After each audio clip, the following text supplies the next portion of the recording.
Hi, everyone. Today, I'm going to talk about how to write a strong conclusion for your academic essay. As with most of the steps of an academic essay or research paper, there is a structure that we promote or advertise in order to give you the best shot at getting top marks. And today, I'm going to go through step by step how to do that. So let's jump right into it. Okay, so obviously, the conclusion is the last paragraph. It's signaling that this is the end of your essay. But more importantly, it is the last thing your reader will see. And therefore, by human nature, they'll often judge the entire essay by the last paragraph. Therefore, obviously, it's very important that you make a good impression, leaving on a high note. So it's very important not to neglect your conclusion paragraph after having done a very strong introduction and body paragraphs. Some students tend to quickly whip up a conclusion paragraph that is lacking. Therefore, today I'm going to show you the step-by-step formula to not do that and to give yourself the best shot at getting the top marks and to leave your reader with a very powerful ending. So, I want you to think for a second. Do you know any of the steps to write a good concluding paragraph? So you can see there's a 3-step formula for it. Just brainstorm for a second. Do you know step by step, even if it's just one of the 3 or 2 of the 3, what are the steps to making a good conclusion paragraph? Here's some hints to get you started. And I'd like you to think about it just for a short amount of time. You can pause the video if you have to and think about it using these prompts. All right. So now that you've thought about it, maybe you know, maybe you don't, maybe you know some, maybe you don't know all. The very first step is to restate your thesis statement.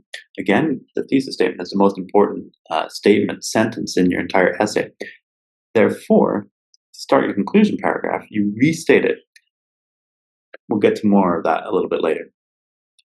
Step 2, you need to summarize your main points, your main arguments, i.e. what you wrote about in your body paragraphs. And then finally, you want to leave the reader with your final thoughts or opinion. And I'll get into more detail how to do that a little bit later.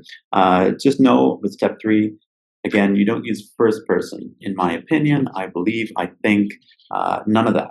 Okay, you're just going to make declarative statements without using the first person. Okay, so this is the structure of a concluding paragraph. It is the opposite of an introductory paragraph. As you've seen earlier, the intro paragraph starts very general with a hook and general background and gets more and more specific until a very, very, very specific sentence, the thesis statement. Conclusion is the opposite of that. Okay, it's flipped. Now, if you remember, the intro paragraph of your essay is often compared to a funnel, the kitchen item of a funneling down to a very specific thesis statement. You know now that conclusion starts with a restated thesis, therefore your conclusion is going to be really narrow. It's your restated thesis, and it's going to end up really wide. Big picture at the end, okay? So, an intro paragraph is compared to a funnel. What do you think a conclusion paragraph is going to be compared to? As you saw probably in the opening slide, and even in this picture, yeah, it's a pyramid, okay? So think about that. Intro paragraph is a funnel, conclusion paragraph is a pyramid. Intro paragraph starts really general and gets very specific. The concluding paragraph starts really specific and ends really general in terms of the big picture.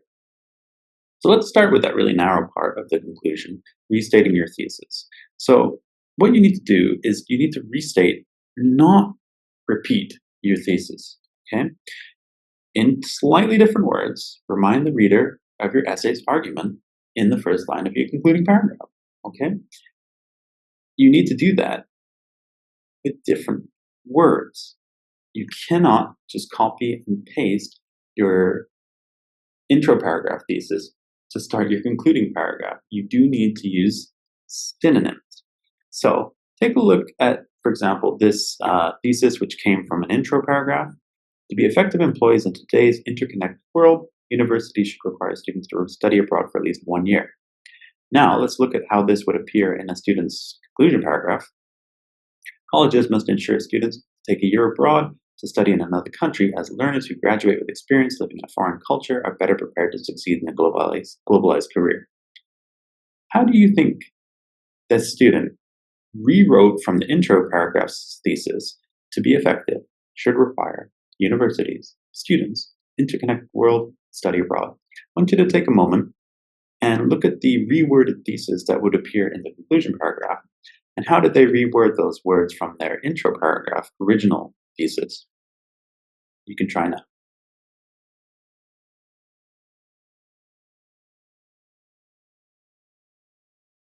Okay, so let's look in detail. How was it reworded? Well, of course, number one, they used synonyms.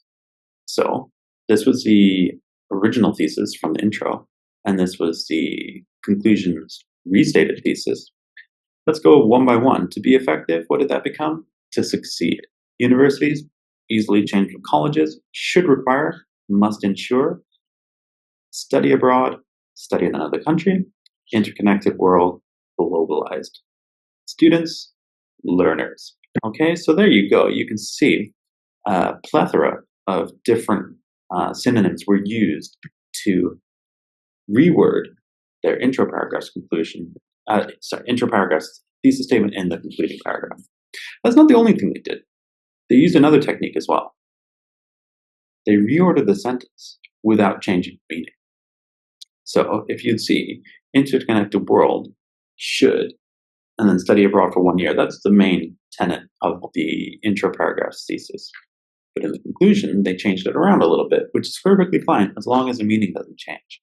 So in the conclusion, they had the modal of obligation first, must, then they had study abroad for 1 year, and then they had globalized career at the end. That's perfectly acceptable as long as the meaning doesn't change. In fact, we encourage it. Use synonyms, but you can also reorder the sentence as well. Now, oftentimes I will argue or promote to my students, you want to keep the thesis statement in the intro paragraph in conjunction with how the body paragraphs are going to align, so that points in the thesis directly mirror body paragraph 1, 2, and 3 in the in the body paragraphs.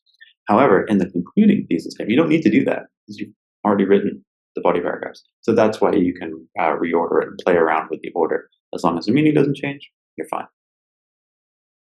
Okay, that's step 1. That's just the first step of the conclusion, restating your thesis. Step 2 is just summarizing your main points.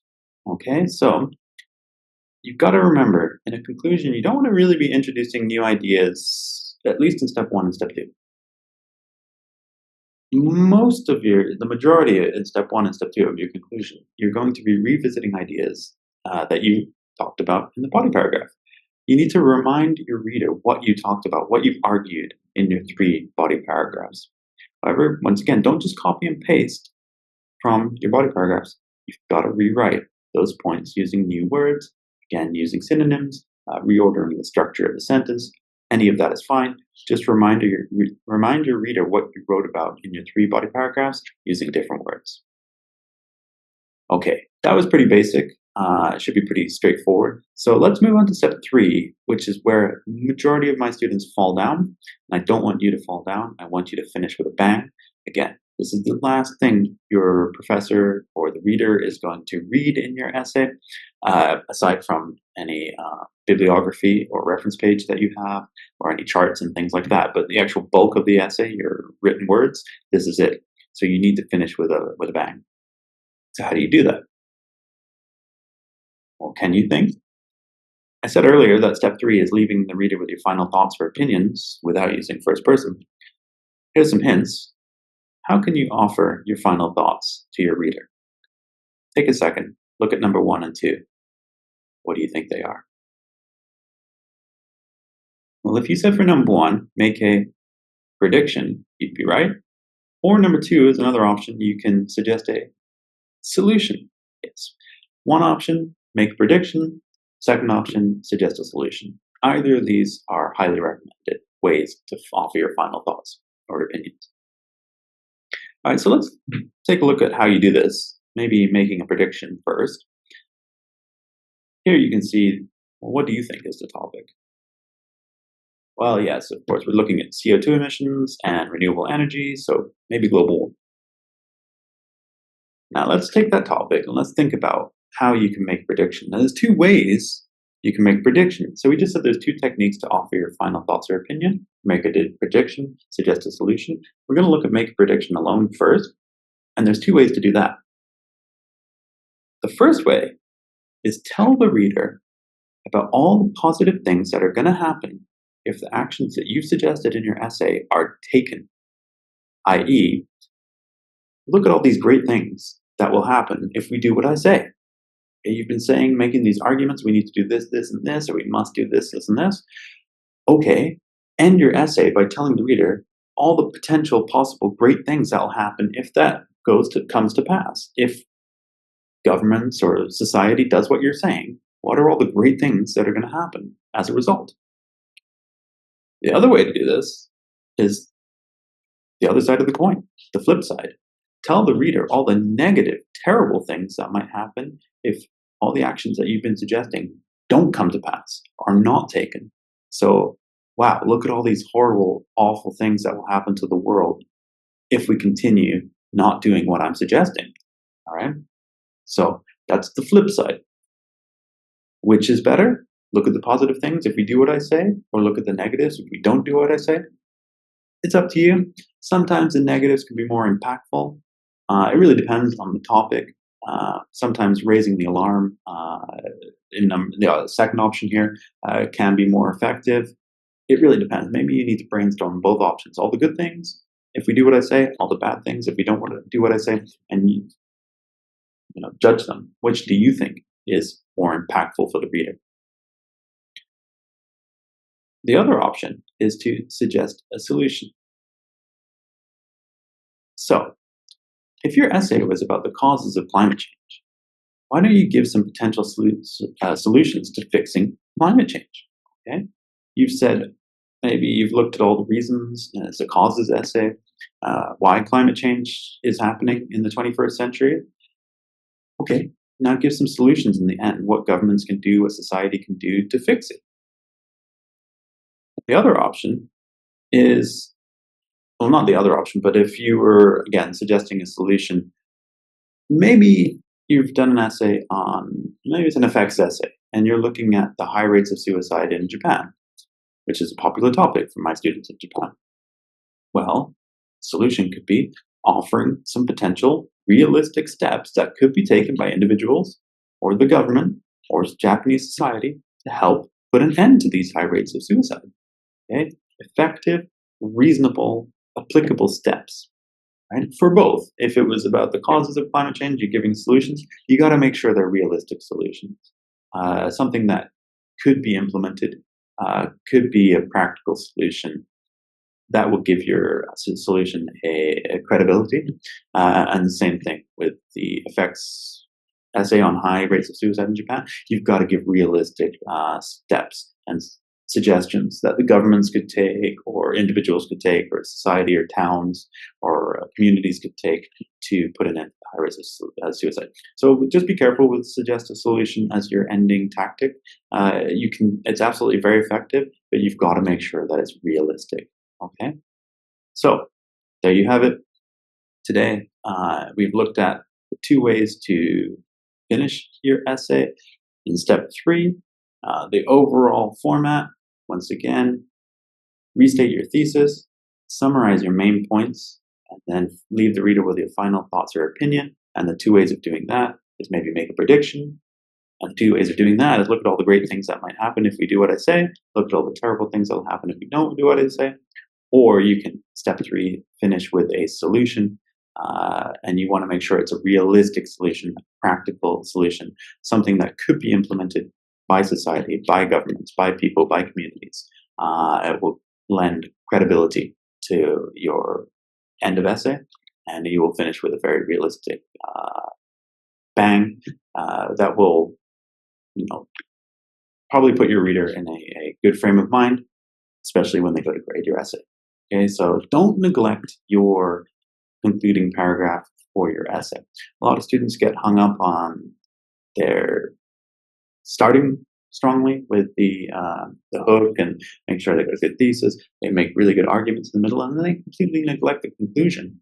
And as a result, it falls flat at the end. And it just sometimes they've done a great intro and body, and you're like, okay, we're really heating up now. Let's see what their final solutions are or their predictions, and it just falls flat. And it's really short, and it's just like, oh, that was disappointing. Maybe they get hung up on making sure their bibliography is correct.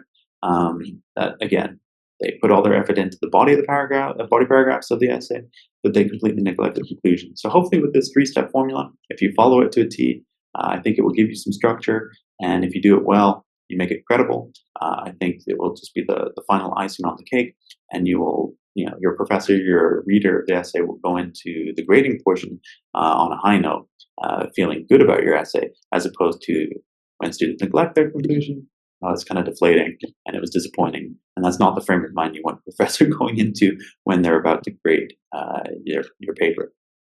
So that's all for now. Good luck with your concluding paragraph writing, and I'll see you next time.